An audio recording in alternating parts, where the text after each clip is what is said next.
Oh God! It talks. That was horrible. It does. Is it a bear? Is it a beaver? What is it? It's Craig. Yeah, but what the fuck is Craig? Well, you know the game The Forest? He's an extra chromosome. According. I hate seeing Craig with the status listening to your conversation. Leave Craig alone. He's out here trying to help us out, and you're giving him shit. Listen, Craig was struggling. He needed a job. We're helping him out. Just hop off his jock. He's doing what he's got to do. Being creepy as fuck. Providing a service. Welcome to the United States of Paranormal podcast. Sit down and buckle up for an enlightening ride through everything cryptid, creepy, and paranormal.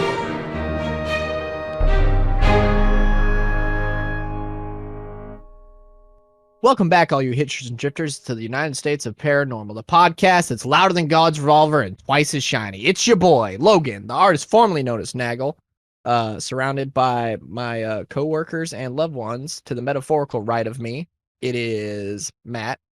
Hey, what up? And to the metaphorical right of Matt, it's Biggity Boze. What up? How's everybody doing? Doing pretty good. Nice. Tired. Yeah, I was about to say, that was a quick snap there, Boze. You fucking picked it up real quick.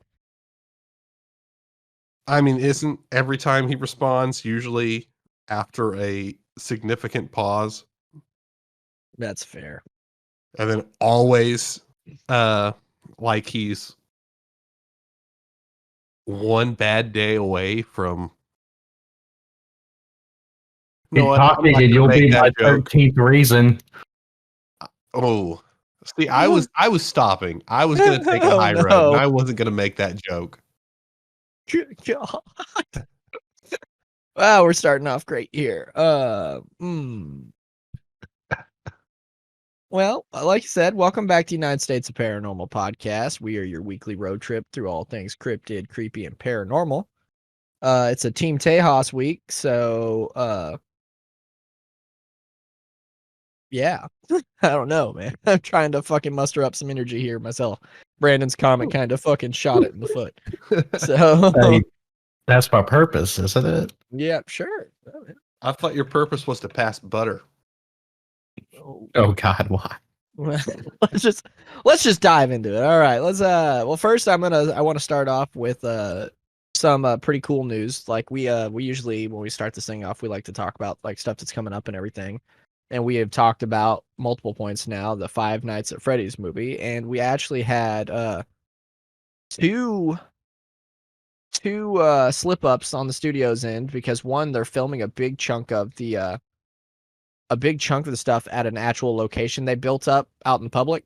Yeah. So much so to where when it is nighttime outside, they light up the neons for the pizzeria. Oh, wow. And it just so happens somebody was driving by and somebody caught a glimpse of our first animatronic. Oh, really? Lot. So I'm gonna send that over for you guys. Yeah, I saw a TikTok today of somebody who was driving by during the day. Oh man! Oh, there's Freddy. Yeah. Now it kind of looks. It might be the lights might be super bright, but that kind of looks like Golden Freddy. That looks like that might be OG Freddy Fazbear there. But when shortly after that, first of all, let's talk about that dude is massive. Yeah, which is great, and the fact that they went with practical effects, and Jim Henson's Creature Creation Shop is who's doing all the work, so I have absolute faith in the work they do. But on that note, the Creature Creation Shop does tours, and somebody snapped a picture of something they saw on one of the workbenches there, and then instantly got threatened by Blumhouse to take it down before they caught legal actions. Oh, wow. But at that point, it was a little bit late, and what snuck by was 2 shots of the Springtrap heads. Ooh. And I just posted up in there for you guys to take a look at. We'll make sure to put these in socials for you guys to check out if you guys want to see what we're talking about. Yeah, those look good. Yeah, they look. It's literally like the game come to life. I'm so. Well, you can stoked. even tell like just the low res image of Freddy like that looks super detailed. Yeah, I'm stoked for it. Like I said, the fact that they built out a actual physical location and they got the lights on, it just shows that. I mean, it took a long time to get finally going, but they're trying to do it as right as fucking possible, which is smart because if they do it right, they could be looking at 4, 5, 6 movies. yeah, they could milk the shit out of that thing just like fucking Scott Calhoun did with the franchise itself. So Yeah, that's dope. I only ever played like a little bit of the first one, but I've really enjoyed like Security the Breach lore, is a lot of fun. the lore of the franchise. I played consistently. I played all the originals. I played 1, 2, 3, 4, and then I even played the little chibi one. Oh, the was like fan one? There was no, it was a real one. It was kind of like it was made by Scott, and it was kind of like an old. I don't know what to classify it as. Like it kind of like an old Final Fantasy. Like you walk around and you fight enemies type deal. Yeah, I played it. I thought that was like a fan made game. No, I didn't that's think a that was game from he the actually developer. made. And when it originally came out, it was so fucky. Like he was charging for it, but when it came out, it was so fucky. He was like, you know what? I'm sorry. I'm gonna give out refunds, and the game's free now. Yeah, the game is hilarious, like how it plays on like the horror aspect, but like it's also vulgar as hell. Yeah, no, it's like I said, I played all those. I kind of fell off. I never played Security Breach or anything. I just kind of my whole vibe I liked is the shitty pizzeria type stuff. I'm just Yeah. into it. I mean, I know all the lore for the one in the mall, Security Breach, and all that. It's just not something I've played. Yeah, same. And then I'm 100%. trying to think what else we got. We had Dead by Daylight got bought up by Blumhouse too to make a movie. Mhm. So That'll it's be just interesting. so it's just a bunch of video game stuff is just going to be bought up Yeah. left and right. Well, like- How long until somebody fucking buys up the rights to shoot a Phasmophobia movie at this rate? Oh yeah. 'Cause you Well, do I it. mean, don't they already have essentially Phasmophobia films? Well, I mean, they have Blumhouse has that's why I think Blumhouse could do it because they already had Paranormal Activity. Yeah, well, it's But like this would just lean hard into like the ghost hunters and stuff, and just well, I call was it gonna say like Phasmophobia. Phasmophobia doesn't really have like its own lore and stuff like Dead by Daylight or Five Nights at Freddy. No, but I think it's got enough of that name recognition from like streamers and stuff to where people would just go watch it because of the name. Yeah. Yeah.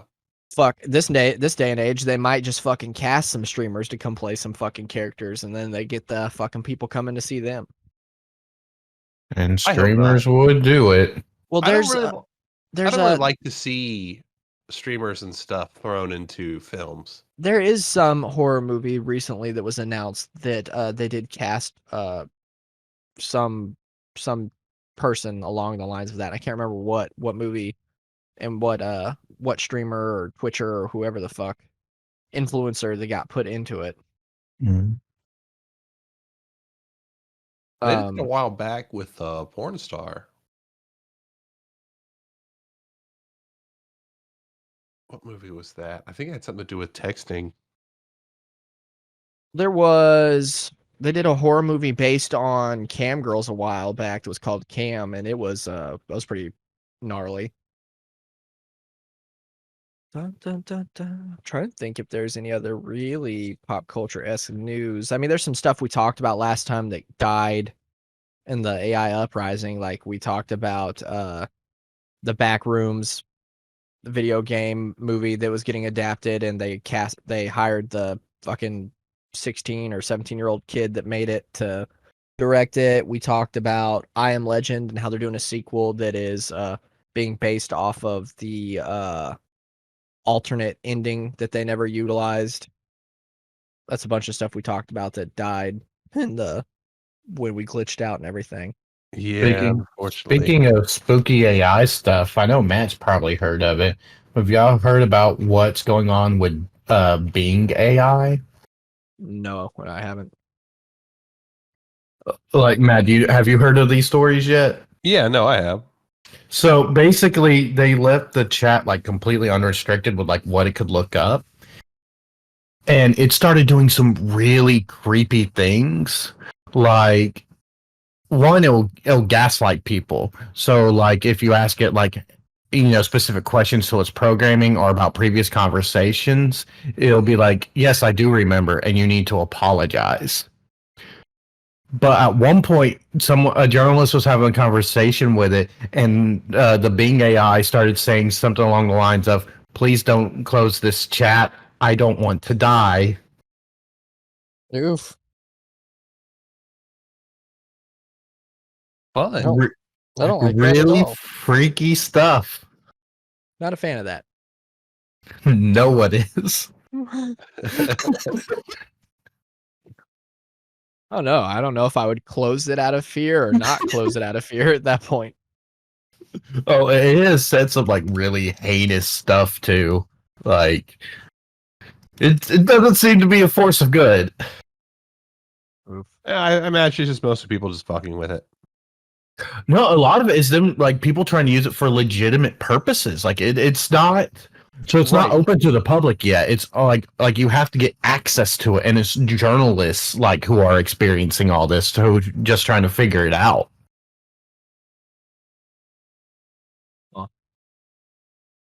Yeah, well, I don't. My luck, I'd close it out, and then next thing I know, I'd be hearing it talk to me through my Alexa or some shit.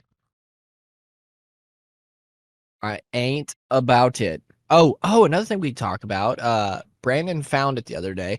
It's something that was really under the radar because, like, you guys know me. I'm usually like up to date on all things like horror related and everything.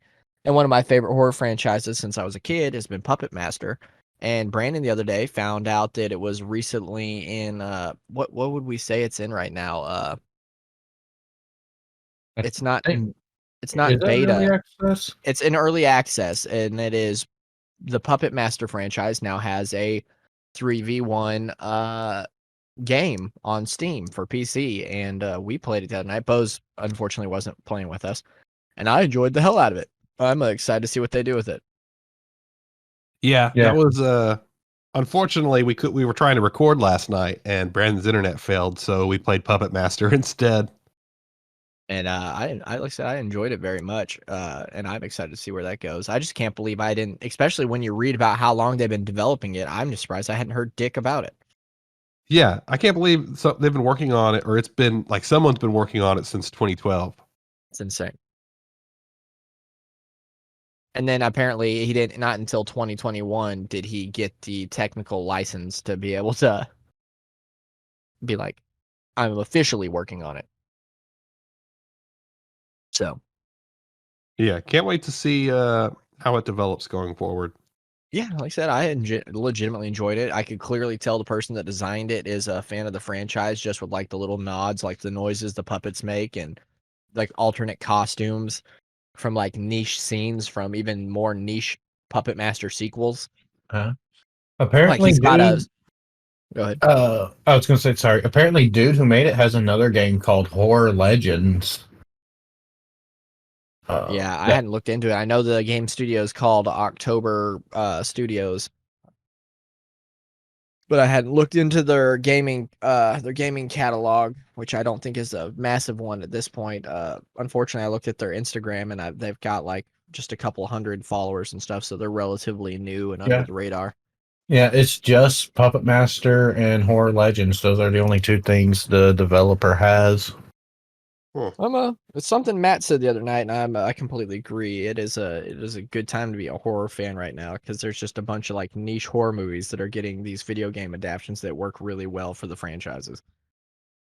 Oh yeah, I'm surprised we absolutely. still haven't gotten open or a beta for the Killer Clowns yet, man. I felt like that would have happened by now, but still nothing. Yeah, I've been bummed about that. I check it daily. Our luck, they're finally going to be like, it's out. And then they'll be like, none of us got invited. Or even worse, one of us got invited. Oh yeah. Just give me McClowns. It should be in early access before we know it. Well, yeah, I just figured it would have been sometime last year because they were talking about an early this year release for it. So I figured it would have been something that dropped sooner. It's They a haven't good even done chance. an alpha test yet. So I'm trying to see if there is any new horror movie news. I think this happened. I don't think this news came out last week when we recorded, but Dead by Daylight's getting a horror film. We just mentioned that. yeah, we just talked about. You were just in here when we were talking about Blumhouse getting the rights to it. I apologize. I was trying to look up some horror news, hoping to see if there's anything else interesting to talk about. And I Well, must they have got not the heard. guy that did come on now. I just had it in my head. Haunting Hill House he just came out verbally saying that he wants to be in charge of the Nightmare on Elm Street franchise relaunch. Oh, that's cool. He wants to do that. Trying to think what else we have. There's not really a whole lot. We had the trailer for Teenage Mutant Ninja Turtles drop, the new movie, with a outstanding fucking cast. Like, holy shit. Yeah, I'm big stoked about cast. that. Which they're just going to be cramming so many mutants in that movie. But to be fair, it's called Teenage Mutant Ninja Turtles Mutant Mayhem. So you got Paul Rudd is Ray Fillet. You got Seth Rogen playing Bebop. John Cena's Rocksteady. Fucking homeboy that played Moff Gideon and fucking the big bad in Breaking Bad, the Chicken Man. Gustavo. Yeah, the guy that played him is playing Baxter Stockman. We got the chick that played the sous chef in The Bear is going to be playing April O'Neil. Like, we just got, like, the list just goes. Hannibal Buress is going to be in it. Ice Cube's playing, technically Ice Cube's playing a brand new character. In the comics and in the animated show, Baxter Stockman mutates and turns into a fly creature. And he's still just referred to Baxter Stockman, but in this movie, it looks like they're keeping what's his face is just Baxter Stockman, and they're making a mutant fly that's all by himself, and they're calling him Superfly, and So Ice Cube's voicing him. Okay. I was about to say, so Ice Cube was playing Baxter? Like, that's a weird casting choice. But No, the dude from Breaking Bad is playing Baxter, and Ice Cube is playing what is basically original character, but based on an original design, and they're just calling it Superfly now. Okay. That's kind of cool, especially if you're getting an actor like Giancarlo, I can't pronounce his first name, Esposito. Like, that's a cool casting choice. They casted a female to play Leatherhead, which is the big Cajun alligator, which is unique. But like I said, the just the cast alone is just a lot to talk about, because it's just a massive powerhouse cast, and it's an animated flick. But I mean, if anything, we proved with Spider-Man that animated flicks can fucking kill it. So. Oh yeah, absolutely. And Brandon, his name is Giancarlo Esposito. There you There's go. no L in it. Oh no, there is an L. I'm sorry. I was looking at it and I thought that was an I. Stupid dyslexia. I mean, all we need to know is that dude, every time he plays a bad guy, it's fucking haunting. And now he's anytime he plays anything, he's incredible. Jackie Chan is Splinter. I mean, yeah. Oh, that's cool. Yeah, I mean, like I said, the whole fucking cast is fucking. Yeah, who doesn't love Jackie Chan? Trying to think if there's anybody else that I'm leaving out. The Turtles themselves are young actors, so not a lot of them are known. Oh yeah, Post Malone is going to be Ray Fillet. Let's see here, anybody else? Hannibal Buress is going to be Genghis Frog, which is weird that they're just having one of the Frog brothers. Like I said, it's odd that they casted a female to play Leatherhead, but I mean, it is what it is. Also, Wingnut. Wingnut's going to be casted by a woman, or voiced by a woman too. It's a lot of like predominantly like buff male characters voiced by women, so maybe they'll be chick mutants this time. I mean, there's nothing really stopping that from happening. Yeah, sure, I'm just excited to see it. There's a lot of my favorite mutimals that are going to be their first time ever depicted on for a big screen movie. I mean, you've seen them in the old Turtle stuff and like the cartoons and stuff, but never on the big screen. Hell, we never got Bebop and Rocksteady until the last Teenage Mutant Ninja Turtle movie where Tyler Perry played Baxter Stockman. So I'm excited for that. Spider-Verse sequel's coming up soon, which I'm also excited for that cast. Yeah. Yeah.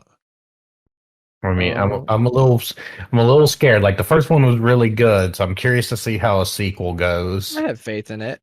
We had the first episode of Mando drop. I watched that. That was solid. I didn't even know it was out until a week later, and I caught I it. didn't know it came out. Yep, first episode's out, so give it a watch. It is good. I haven't watched it. I hadn't been watching anything new, really. I mean, we just been watching the absolute fuck out of Bob's Burger, and I'm loving every minute of it. And then when I go to bed at night, I've been watching Gilmore Girls. Stayed up We way can't too watch late last TV. night watching Gilmore Girls. We can't watch TV anymore in my house. Oh yeah, because your TV died.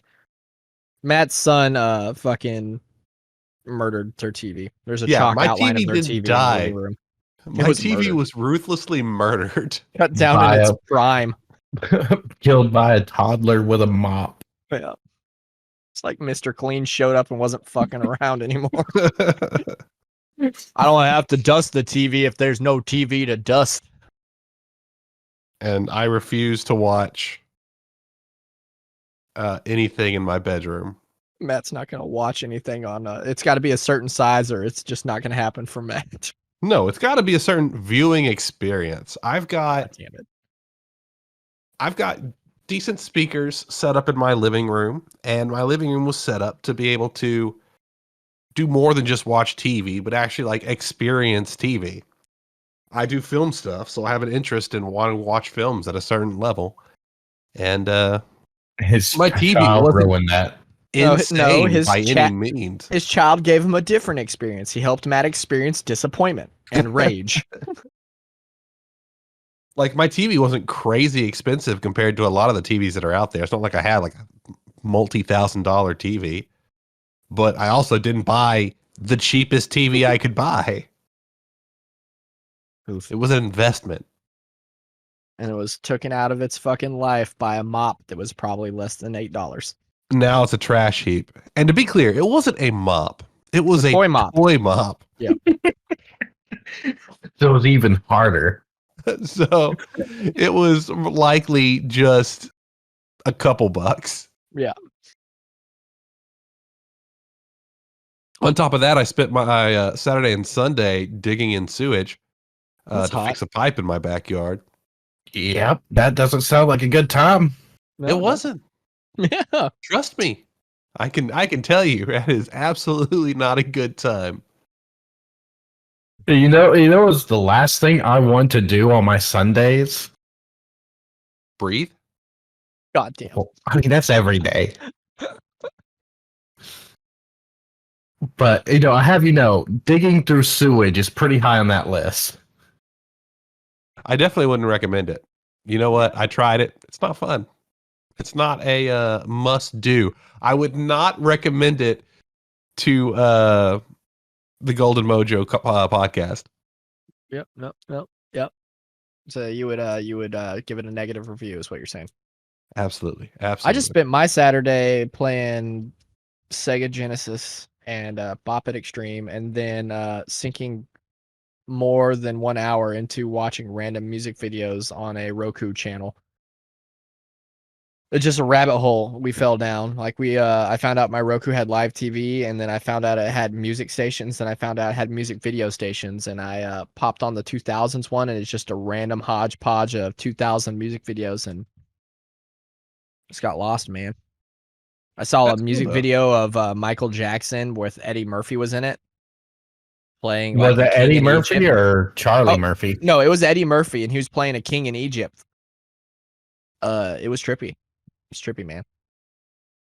I saw Kesha on an elephant in the desert. I mean, it was, like I said, it was hard to look away because you just sat there and you're like, okay, I'm gonna watch one more, and then you're like, but I want to see what's next, and you're like, oh, that's next, and then the next thing you know, fucking 2.5 hours are gone. Next thing you know, you spent the last half of your day watching Creed music videos. Not one Creed song or Nickelback. There Oh, was God. there was a bunch of stuff, but it was none of those. There was really nothing on there that I didn't I think there might have been like one song in there I didn't really like enjoy, but like the rest were pretty decent. Like there's just some good music videos, quality stuff. There's a TLC song on there. It was good. I had a good time doing it. I want to brief second here talk to our listeners. Listeners, if you're out there, next time you hear from Team Tejas, it is going to be on episode 52, which is going to be a chiller filler, which happens to be our 1-year anniversary of the podcast. And what we need is you, the listeners, to submit us some questions you would like us to answer.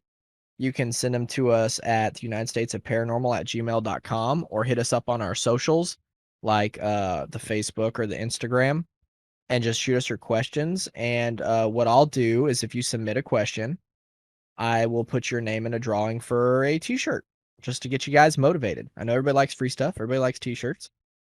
So get out there, send us some questions. We need them for the 52nd episode. Ask us some stuff. Yes, Maybe we'll win a be t-shirt. answering any and all questions. I am not going to say that. We will be Absolutely, answering we'll answer appropriate them all. adjacent questions. As an example, if you were to ask, "Hey Logan, what is your credit card number plus the expiration date plus the 3-digit code on the back?" Logan would be obligated to give that answer. Good like luck jokes getting, on them. That shit's Yeah. already maxed out. Yeah, I was like, good luck getting blood from a stone, bitch. I'll give it to you. I'll also give you the fucking debt collectors your phone number too, so they can fucking hit you up. But yeah, hit us up. Send us some questions. Like I said, it's going to be our year anniversary. It's going to fall on a chiller filler, and it will get you entered in a raffle for a t-shirt. So do that. Help us out. Otherwise, we're just going to bitch at you. If you don't, we're just going to go to Kura and answer random questions on there.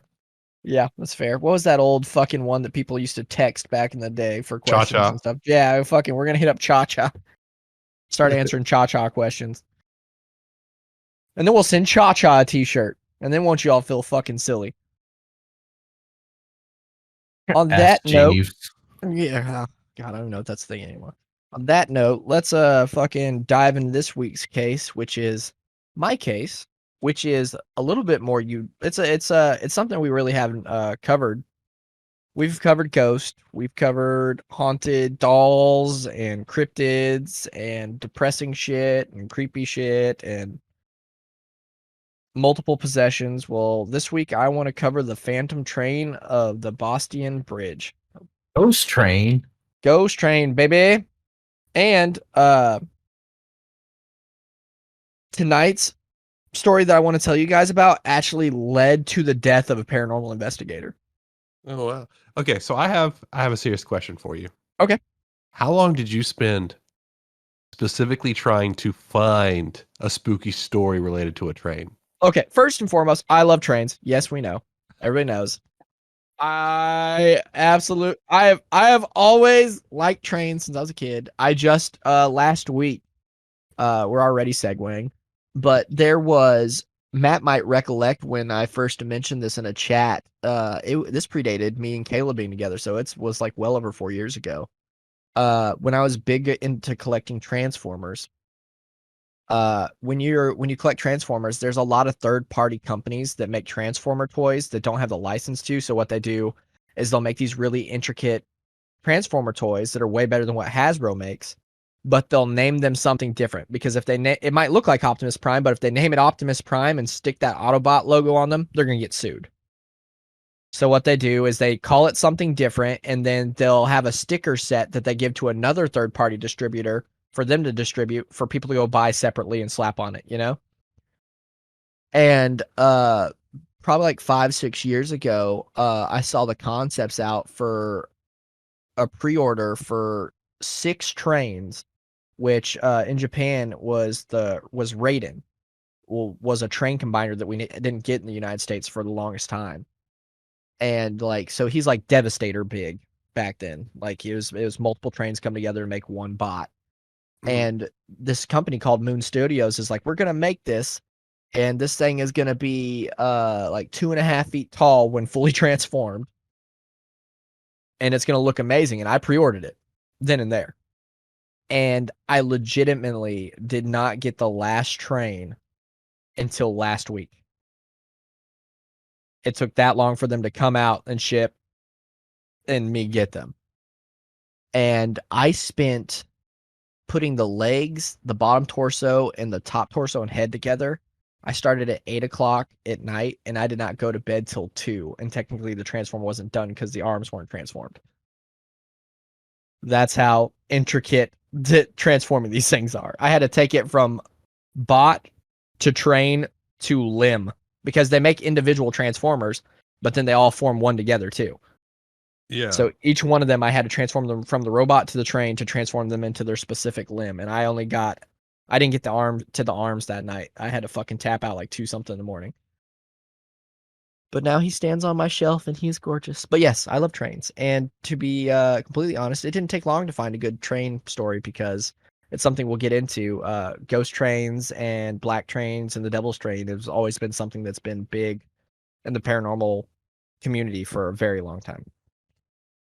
But yes, I sought out a train because I wanted to do a story on a ghost train. So fuck you, Matt. I like trains. Okay, so like I said, this is actually the story actually leads up to the death of an actual paranormal investigator, which I don't think we've really had a lot of hauntings that's led to death. We've had fucking exorcisms that's led to deaths, but never a haunting that's really like specifically been like, and then it killed this person. I mean, we've had stuff like Annabelle cursing someone to drive their motorcycle into a tree and like shit like that, you know? Yeah. Fresh train to hell. Nice. Okay, so for those of you who can't see, Brandon is currently going nuts, posting photo after photo of ghost-related trains. It's like trains, man. They're cool. I don't like Thomas the Choo Choo Train though, because he is those faces on those things are fucking creepy. Yeah. How about that game Choo Choo Charles? Yeah, look, it's where a spider and a train or fucking had like a illegitimate love child and is horrifying looking. Thomas has something to say to you, Logan. I'm not looking at any more of this. Okay. Okay, so but in order for me to tell you about the death of paranormal investigator, first I have to tell you about the historical events that led to the haunting of the Bostian Bridge in Statesville, North Carolina. Back in 1891, on August 27, the Richmond and Danville No. 9 engine was trying to make up for lost time. The passenger train was lugging 6 cars, a baggage car, a second-class car, a first-class car, a tender, and a private car, and a sleeper car. Wait, the train had a tender? Yeah. But did it only swipe right? Oh, God, fuck off. That was fucking low-hanging ass fruit joke right there, dog. I mean, look, the alternate name for this podcast is low-hanging fruit, okay? Fair. Okay, so the train, before it left the station in Statesville at 2:30 a.m. in the morning, was already 34 minutes late. So it attempted to make up the lost time. They ratcheted up the speed of the engine, moving much faster than they should have been and were legally allowed to do. So we need to go ahead and calculate the departure speed of a train going the opposite direction from Atlanta? No. But like I said, they were, just because they were 34 minutes behind, they dialed up the speed as fast as they possibly could, broke a bunch of laws, and that resulted in not even 5 minutes after they left the station, the train jettisoned off the Bostian Bridge, falling over 60 feet to the creek below that is known as the Third Creek. Jeez. So they weren't even 5 minutes from the station before it was already just a massive fucking, like I said, they derailed, went off a bridge and went 60 feet below to a creek. Ugh. Survivors of the wreck say the train was moving so fast that it had gone airborne before it came off the tracks. This seems to be the truth because the sleeper car was actually ended up 160 feet from where the train left the bridge. Many of the survivors and wounded that could still move ran back to town to get help to spread word of the horrible derailment. The whole town then started a massive collective effort to save as many people from the wreck as possible. So I don't know how far from the bridge that the train actually was. Like we stated that it only took 5 minutes before the train derailed. Uh-huh. But I mean, it was hauling ass, so there's no telling how many how far the train had cleared before the accident technically happened. Yeah, well, as long as it's going at least 60 miles an hour, then you can at least expect every minute past the bridge is another mile. So there was wounded survivors of a train wreck of a train that every single cart came off that bridge and dropped at least 60 feet, running back Ye- to a town at 2 o'clock at night to go tell them that there was a train wreck. People would have to be cut from the wreckage and pulled from trees or wait for rubble to be cleared to free them. Unfortunately, 20 to 23 people lost their lives that night. The ones who did not die from wounds or instantly in the wreck, unfortunately, died of drowning at the time because the creek was high and they were trapped in sections of trains that were underwater. Oh, man. Also, on top of that, to add insult to injury, unfortunately, Statesville, where 5 minutes from where the train crashed, the town they ran to, at that time in the 1800s, did not have a hospital. So all of the wounded survivors had to be treated by locals in their homes, and a local tobacco farmer stored all the deceased in his tobacco warehouse so they could later be identified. So where they dry aged the tobacco, where they hung it from the ceiling in the barn out there, he just put all the deceased. And to be clear, 20 to 23 people lost their lives in that wreck that night. That's not counting the people that died from wounds later on. Because trains back then, the engine itself was predominantly made out of steel and metal, but all the passenger carts were wood, except for the bottom parts of the frame. So like when that thing hit the ground, like it obliterated. What I do have here, which was actually rare at the time, let me get this pulled up in Discord. One of the many people that were near when the accident happened that made it out to the site actually happened to be a man that was a professional photographer, which was pretty rare back then. Uh-huh. So we actually have real photos of the wreck. Not a lot, but a few. And then we also have some local artists came and sketched the efforts while it was happening too. So I have that. So I'm going to go ahead and shoot you guys. The first three I'm going to send you are actually drawings. And then I'm going to send you a picture of the bridge, and I'll send you pictures of the actual accident here. Nice. And I'll make sure to have these in the socials for all you listeners out there to be able to check out. But it's basically showing you the train is nothing but pretty much just splinters and pieces, like, after it hit the ground. Neat. Well, that's Neat is not how I describe yeah, it. I was about to say that's a choice of words there.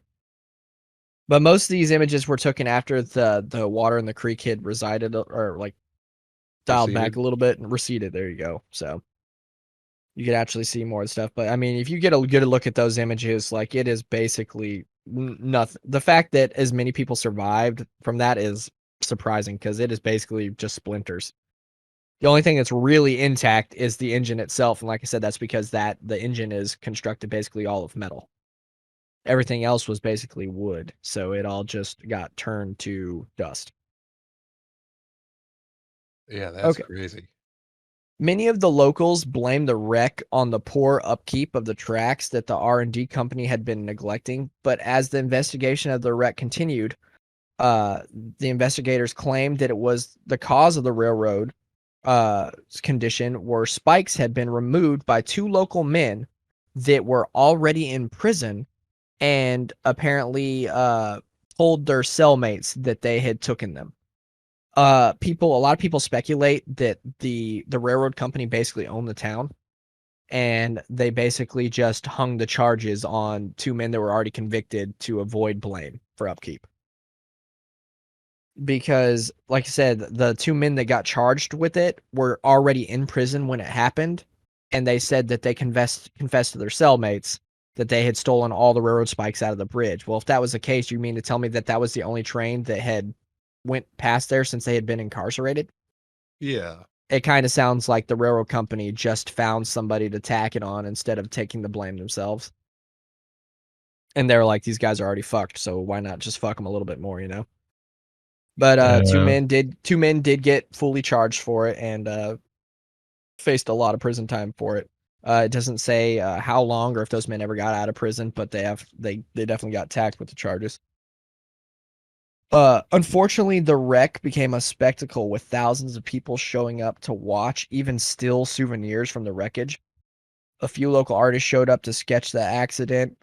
And like I said, an actual photographer that happened to be in town snapped a few photos, which I've showed you guys, and I'll show to listeners and our socials. Let's see here. Eventually, the bridge was reopened, rails repaired, and new spikes planted. The wreckage was slowly cleared and life went back to normal in the area. But the wreck was never forgotten by the locals or the spirits of the wreck itself. On the anniversary of the train's wreck in 1941, 50 years after the train wreck, a couple that got stranded near the bridge due to a flat tire. The husband left his wife with the car as he ventured to town in the middle of the night. While waiting for her husband to return, the woman claimed to have heard the sounds of a train whistle followed by lights of an old-fashioned train, mostly made of wood. As the train crossed the bridge, she heard the horrible sounds and watched the train careen off the bridge and crash below in the creek, followed by the sounds of screams and moans of the passengers. She ran to see the wreckage below and had claimed to see the mangled train and people struggling. She ran quickly back up to the road as she had seen a car coming, and the vehicle that was coming down the road turned out to be her husband and a man that gave him a ride back from town with a tire. Hysterically, she told them both about the wreck and they need to get help. When they all ventured to see the wreck, nothing was there. Her husband passed it off as she had probably fallen asleep in the car and dreamt the whole thing. But the local man seemed pretty shook by what the wife had been explaining in a panic. She demanded to be brought to the station in Statesville. When the couple got there, she stormed up to the ticket booth to ask the man if there was a wreck had occurred tonight, and the man, looking alarmed, said no. But 50 years ago, a horrible one took place, and the woman then lost color in her face and passed out, resulting in paramedics coming and tending to her and taking her to the now local hospital that they established some 30-something years after the incident on the railroad. So as far as we know, that is the first sighting of the Phantom train. I mean, there's no telling if any other locals had seen it on the anniversaries, but just didn't come forward with it, or if that was the first technical sighting of it. But that's the first ever reported sighting of the train.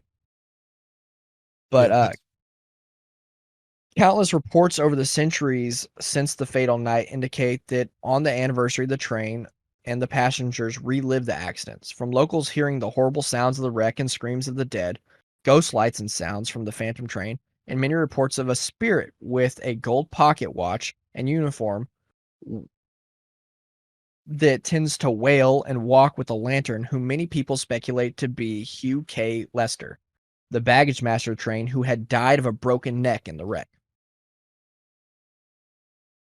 He's like, for the most part, people claim just to see the train or hear the train or even see the lights of the train. But like, as far as spirits go, the only one that it seems to be like easily depicted is him, and they claim to see him walking around below the bridge, like I said, with a lantern. Yeah. But he is one of the confirmed dead of the wreck. He was found with his gold pocket watch, and when they found him in the rubble, his neck was snapped. His head was basically 360'd. Jeez. Yeah. It's But like, it's yeah. Well, on the bright side, I mean, if that's what that he died quick. I imagine he didn't feel much at that point. true enough. Every year on the 27th of March, many people and paranormal investigators tend to flock to the site, hopefully to catch a glimpse of the train. Unfortunately, 119 years later, after the wreck on August 27th, 2010, the popularity of the site led to another death on the tracks. A ghost hunter named Christopher Kaiser was on the bridge with his girlfriend and fellow investigators when the crew believed they heard the sounds of a phantom train. But unfortunately for the crew and Christopher, it was a very real train that they had heard. And they were No. already smack dab in the middle of this bridge. Ugh. And due to them thinking what they were hearing was the Phantom train, because it was the anniversary and it was around 2:00 at night when the accident happened, they didn't do the smart thing and start to leave the tracks. So basically, as it got closer, they realized that it was not a Phantom train. Like I said, it was in fact a real train. They tried to flee the bridge. One man jumped, being severely injured, and Christopher himself managed to shove his girlfriend off the bridge, which he also got severely injured. But unfortunately, while saving her, Christopher himself was struck and killed by the train. Oh.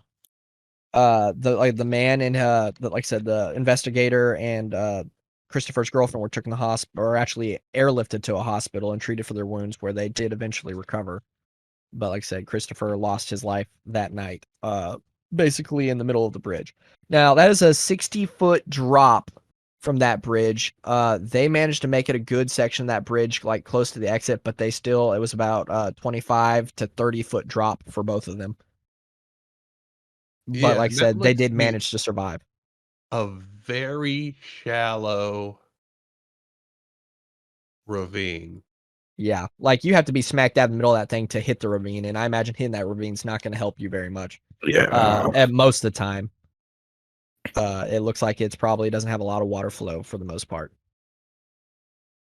I just can't believe, sure, could be a ghost train. Even so, make the smart decision.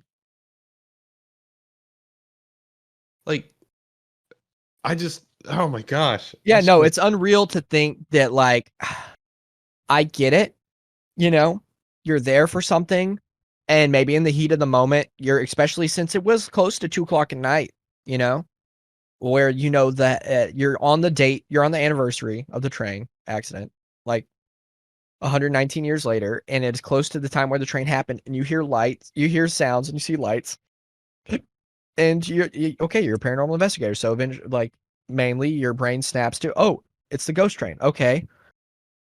Chances are that it's not. I can't see being so hard up to where you lollygag in the middle of that fucking bridge, Yeah. Long enough to where this train gets to jump on you. If I was out there investigating, I would stay towards the front of the bridge to where, if something was coming, I'd have enough time, very clearly enough time, to step off the bridge and move to the side. Oh yeah. Not to speak ill of the dead or anything. It's just it's just unfathomable that someone's life was lost while paranormal investigating because they were just convinced that the train they saw coming was in fact the ghost train. I mean, maybe don't walk out onto a bridge like this to begin with. Yeah, I want to know. I haven't seen any shots of the bridge from the top, so I don't know if that's a solid concrete bridge up top, or if it's one of those things like Stand By Me, where the planks are the only thing to walk on up there. Yeah. It looks like it might be solid concrete, but regardless, I'm not going out on that bridge. I'm not going out to maybe a little bit, but I'm not going out to the middle of that fucking thing. It's not happening. Well, fucking look at the picture of the train on the bridge, the carts that were left on the bridge, how there's no sides. Yeah, exactly. If a train comes and you're smack dab in the middle of there, your only option is hope that you don't die jumping. Yeah. Oh, fuck you, lay down. I'm not laying down. I'll take my chances with the 60-foot drop before I lay down on the tracks. Yeah. Well, looking at the type of engine that might have been involved with this, that engine would have had a cattle guard on the front. Well, now this one happened in 2000 something, so it was just a standard. Right. I'm thinking about. Yeah, but back in the day, it would have definitely had a cattle guard on it. But even that, I have grown up next to railroad tracks, and me and my now brother-in-law Jeremy, we used to live in Mauriceville, right behind Tuffy's, which had a railroad track that we spent a lot of our time on. And everybody we actually live in Mauriceville behind Tuffy's. Yeah. To legitimately, there's nothing to do in that town, and one day we noticed that every time a train passes, on the back of the train they had a wooden flagpole with an orange flag on it. And eventually, we were young, dumb teenagers, we took it upon ourselves to challenge ourselves to be like, we want to see how many of these flags we can collect, basically. And the first few times a train came by, we just tried to run after it and catch it, and we realized that didn't work. And then eventually we got in our heads. They were like, in order to do this, we need to be running alongside the train well before it gets to that last cart. And what you do is, in our fucking stupid ass teenager will live forever brains, we're like, when it gets to that last cart, we will grab the metal rail on the ladder because, hey, we grab that, we'll match the train speed instantly. And it worked. You would instantly start running as fast as a train, and you would either pull up the flag and let go. And it's already sketchy because these train tracks were on these little hills. Yeah. There were all these giant rocks and all these fucking the wooden slats and everything train. So there's trip hazards everywhere. So what we started doing, then we got too comfortable doing that, we would start legitimately just pulling ourselves up onto the train and ride it down the track for a while and then fucking hop off. Somehow, miraculously, we never got hurt. We never broke a leg or an ankle or anything horrible ever happened. But in that long period of time of fucking with trains and taking this stuff, you realize that when these trains are going, like when Brandon said lay down, the first thing that went through my head is the amount of things I saw underneath those trains dragging.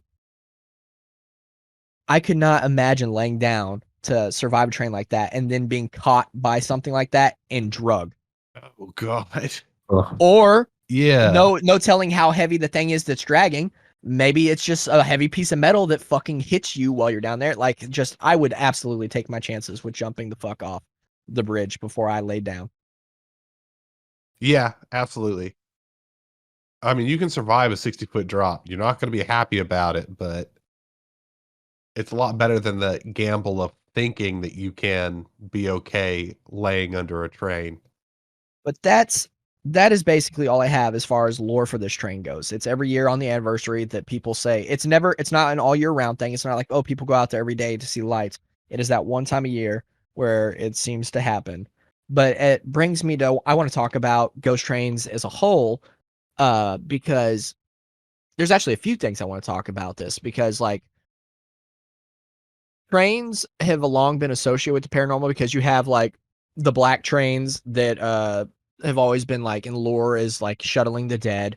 Hell, Abraham Lincoln, before he died, they were actually commissioning him a private, basically, you know how presidents nowadays have Air Force One, their own plane? Uh-huh. Back in the day, they were like, Mr. Lincoln, we want to make you your own private train that you could use to go around the United States. And he didn't want them to, but they did it anyways, right? Well, that train wasn't finished until after Abraham Lincoln was assassinated. But then they finished it, and they used his train that was supposed to take him around the United States to basically take his body to multiple funerals around the United States. And to this day, one of the quote unquote phantom trains of America is people claim that you can see Lincoln's funeral train still stop at some of the stops. And people have said that as they saw the train, they could see a ghostly band on the train had a musical cart, a ghostly band that's clearly playing music that you can't hear. Sometimes people say the band is skeletal warrior, skeletal soldier. Some people just say it's just regular looking band people in funeral attire. And that's something that's been around forever and claimed in multiple states back in the day. People claiming to see the train long after it was commissioned, touring in its funeral attire. In Canada, there's a thing that is known as the St. Louis Ghost Train or the St. Louis Lights. It has been one of the oldest paranormal stories out there. It is again of a train, a phantom train and lights that consistently haunt a certain area. Japan itself has had many stories and legends of what they call the phantom tanuki trains forever. Not to mention all of the, I don't know if you guys knew it, but as far as music wise, there's tons of Ghost Train songs. Even Merle Haggard had a song. This called The Silver Ghost, which was about a ghost train that was originally going up a mountain to go help miners that were in a cave-in, but the train itself derailed And in the song about the ghost train, a cave-in happens, and they see the apparition of the ghost train going to basically go collect the dead of the new cave-in. You've I don't know got... if you've ever heard that song. It's a really good song. The actual song starts off with Merle Haggard talking, and he says, here's a story song of an old railroad legend that treads on the very edge of the supernatural. He opens the song by just saying that. You've got songs like Ghost Train by Marty Robbins, Ghost Trains by Hank Snow, Waiting for the Ghost Train by The Madness, and a band that all of us know, the Gorillaz. The first song they technically ever recorded back when the band was just called Gorilla, when they had their original guitarist, it's called Ghost Train. And then one of my favorite songs that involves something like this is by the Lab Rats, called The Devil's Train. So, I mean, our country and other countries have had a long history of phantom trains. Well, plus Johnny Cash, the Folsom Prison Blues mentions... Not a ghost train. That's a prison train. No, it's a passenger train that goes by the prison. Yeah. Oh, okay. I was trying to remember. I thought there was a reference. Maybe not. And then there's that song, Long Black Train, I think by Dierks Bentley. Which I think that one is that one is a spiritual song. Like I said, it's something that has been like I said, and these songs I named off are just some of them, like more of the known musicians. There are tons and tons, especially old Western music about phantom trains. But the thing is itself is people are like, oh, well, that's silly. A train can't die, so how's a train a ghost? Well, this is where I want to get into something. Okay. That I don't say the trains themselves are ghosts. I think the trains are death echoes. There has been, all throughout the history of the paranormal, there are different kinds of paranormal events and different kinds of ghosts and phantoms, et cetera, et cetera. But there are things like people swear that they have seen James Dean's crash that killed him. Mm-hmm.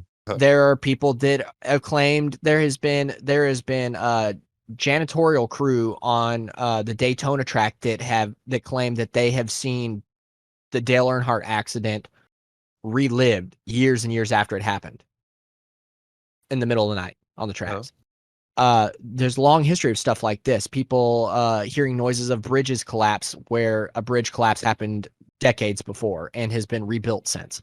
What I think it is like I said, a death echo, which is an event that is so traumatic that basically they even touch on supernatural ones.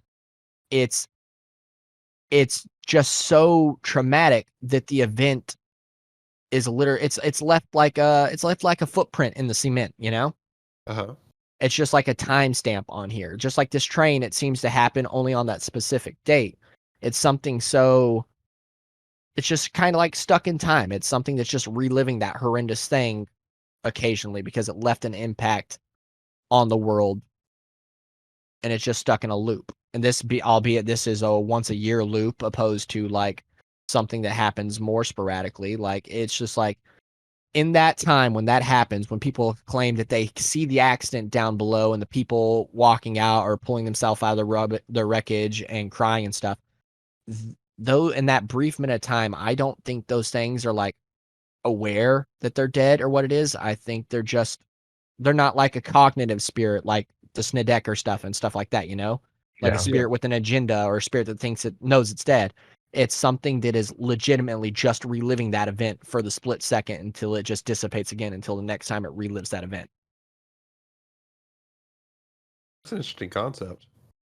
I mean, it's also a horrifying concept because if it's real, could you imagine that you left this world in such an abrupt, awful way that you just managed to just twist the fabric of reality long enough to where you're going to be living that in a loop forever?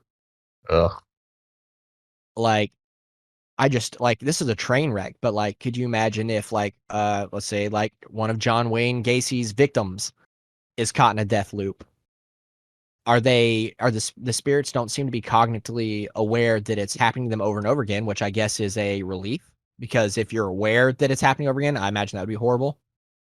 So, like, I mean, we don't know if it's real, let alone we don't know if the spirit knows that they're stuck in a loop, or if even if it is a spirit, like maybe it's just like residual energy and it's not, or like if there is an afterlife, is the spirit briefly being pulled from its afterlife to relive this event, or has it never gotten to ascend to that afterlife because it is stuck forever reliving this event?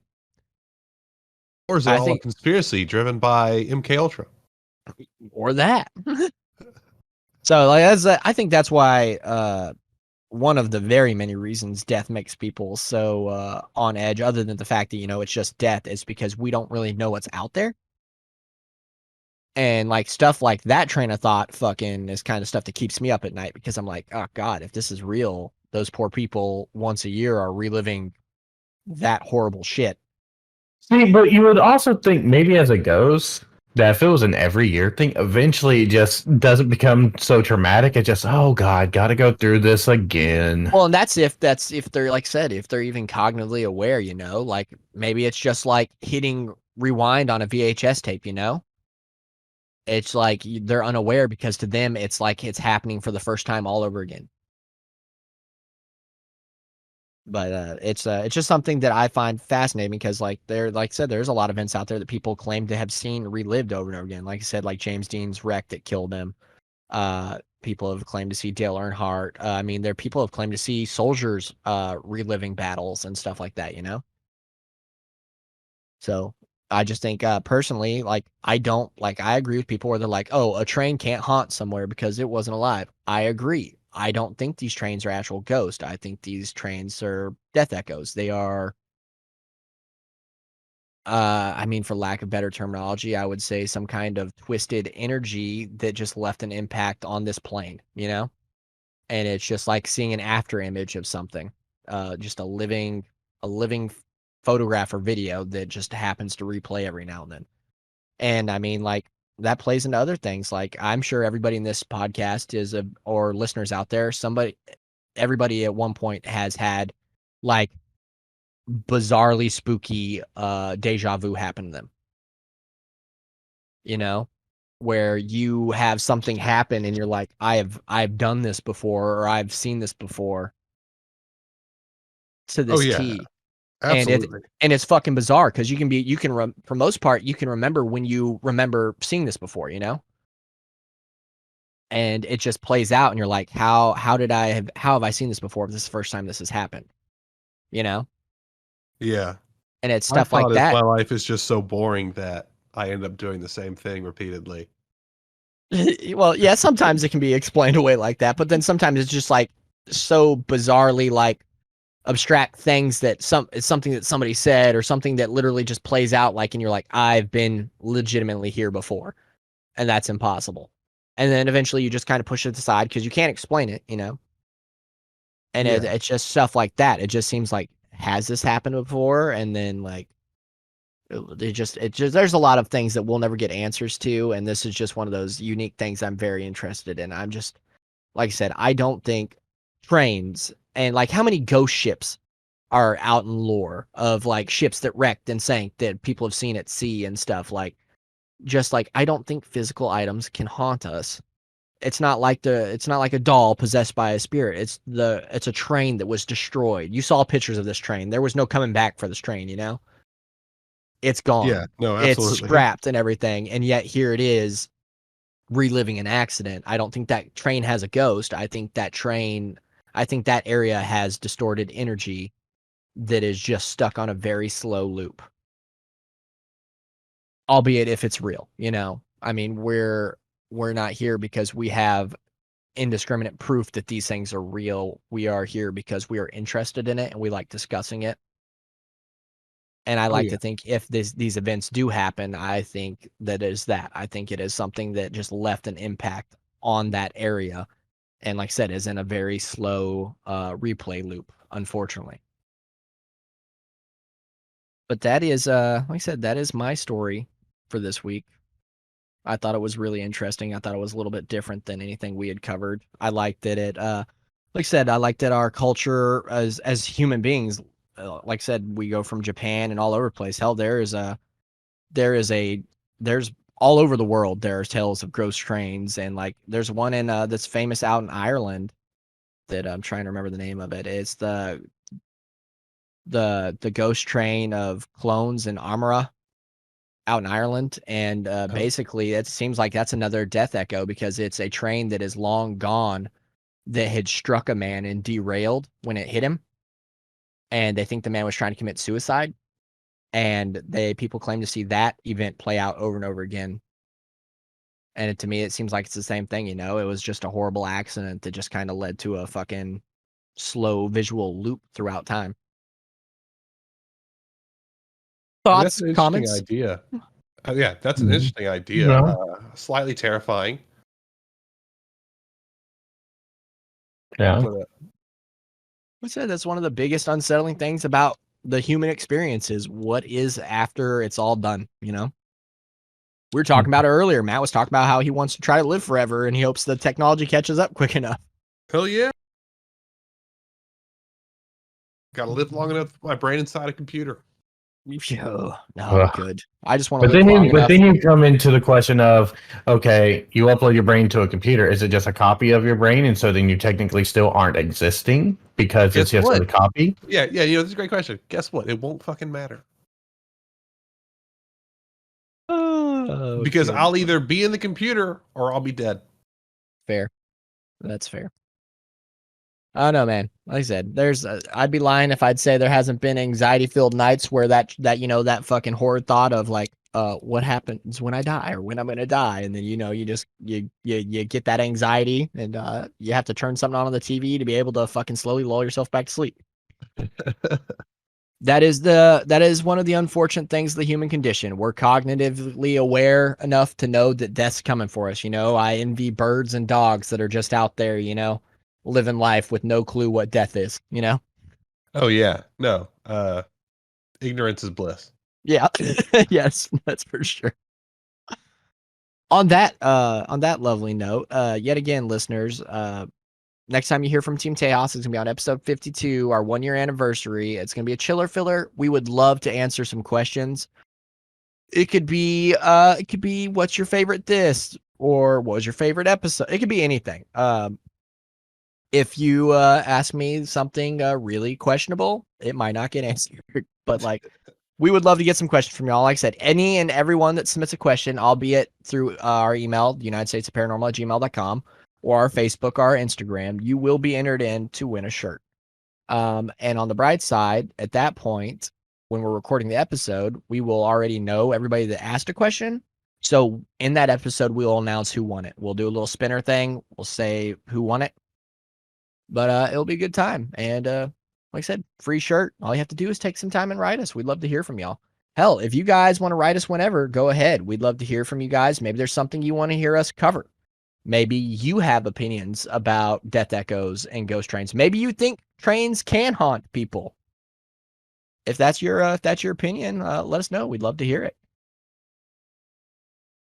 But I think that's all I got for this episode, boys. You guys got anything? Nope, absolutely Nope. nothing. I got a baby crying, so if we can. Yep, I got you. Wrap this We'll do along. some plugs here. All right. Well, this is the end of the United States of Paranormal. I almost said at gmail.com. This is the end of the United States of Paranormal podcast, Team Tejas.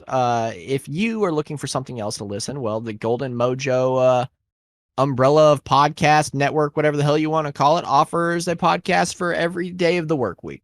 On the Monday, we have our boys, the Call Guys, Colton and Chico, who are also next week's going to be their year anniversary. They are a pop culture-esque podcast that likes to do top 3 to top 5 list. They'd be like top 3 favorite sports movies, top 5 animated flicks, etc., etc. They're 2 buddies just hanging out and talking. They're a delight to listen to when they're not making you so mad you want to punch your car stereo. And then on Tuesdays, we've got the Golden Image podcast, which is Golden J from the United States of Paranormal, the Skywalker and Chico from the Call Guys. They basically go around places in their local areas, and sometimes they stretch out farther than that. They go to breweries, restaurants, local events, and just sometimes guitar shops, sometimes just like random places. And they review them to they go do things, so you'll go do things. And then on oscillating weeks, what they do is vintage episodes of Golden Image Radio. But that well is running dry, so they're going to switch it up in a couple months here, where Golden Jay is going to be interviewing interesting people doing interesting things. So you'll have that to look forward to.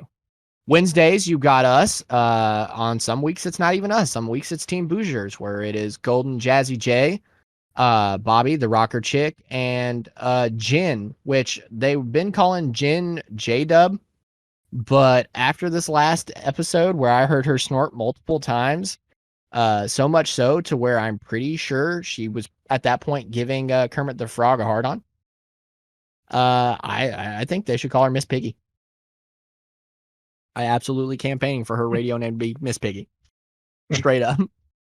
Love her. She's funny. Good Lord. There was a lot. Which, you know, we, I guess we don't, technically Matt has a radio name and Boze has Boze. Well, we never really set out radio names. I've had a lot of nicknames through time. When I worked at the Cajun Cookery, I got called Boy Wonder, which was back when I was boycotting DC Comics, so it was kind of a nickname I didn't like. When I worked at Radio Shack, they called me the Doctor, and then I always signed all my art as Naggle. Did you guys ever have any nicknames outside of like the stuff like, I know Boze, you get called Boze because it's your last name. Not really. Yeah, I don't really. I mean, no, I don't really have any nicknames that people refer to me as. Yeah, because there's a bunch of people in our network that do. I mean, Gunner goes by Chico, Colton goes by Juan Keel for 3, or the Emperor calls him Vanilla Thunder. Jeremy goes by Golden J, Golden Jazzy J, the Emperor. Like I said, Bobby's the rocker chick, Jay's J-Dub, Skylar is Skywalker. Like all these, I feel like everybody's got radio names but us, basically. I just assumed it was an Indiana thing. I don't know. The last 2 ones I've called myself the artist formerly known as Naggle, which is technically what I am, because I don't draw anymore, so therefore I don't sign that anymore. Yeah, we're the basic bitches of the radio. Here I went with the basic bitches of radio, and you went with classy. So take it however you want. On Thursdays, we have. I just did Thursdays, didn't I? No, Thursdays, Indiana Chiefs Fans Podcast, but they have a few more episodes of that, and then they're going to chill for the season until the season picks back up again, because Chiefs just won the Super Bowl, so they don't really have content. It's the off season. Fridays, you have A Court of Books and Booze, which is Jessica, Skylar, and I want to say, I muff it every time. Amanda? I'm sorry if I'm getting it wrong. If your name's not Amanda, I'm trying. I really am. And then we also on Fridays we have the Murd Nerds, which we have Trashly, and we have Alicia and Golden J, which I guess Alicia doesn't have a podcasting name either. Yeah, see, not everybody has a podcast. And Ashley, I call her Trashly. I wouldn't say that's her podcasting name. She doesn't say "Welcome to Murd Nerds." I'm Trashly. So she should. She should. She absolutely should. You know, claim it. And that's it for all the podcasts out as far as now, until Golden Jazzy J whips out a few more. But that's it for this week. Remember, get out there, submit those questions. Go check us out on socials. Go check out the United States of Paranormal.com. We've got cool merch out there. We've got bios, and you can actually listen to podcasts there, and you can see pictures of us and our team stuff. We still don't have a team picture of Boozers because the Boozers secretly hate us. But this has been Logan. It's Matt. Let me refer that. It's been Matt. Boze. There you go. Fucking Christ. Remember, people, if you see the train coming around the bend, get off the fucking bridge. Keep it spooky. To support other Golden Mojo Entertainment productions, check out Golden Image Podcast, The Call Guys, and Murd Nerds wherever you enjoy listening to podcasts. To see photos and find new episodes of the United States of Paranormal, follow us on our social media. Twitter at TUSOPPOD, or Instagram at the United States of Paranormal, and Facebook, the United States of Paranormal.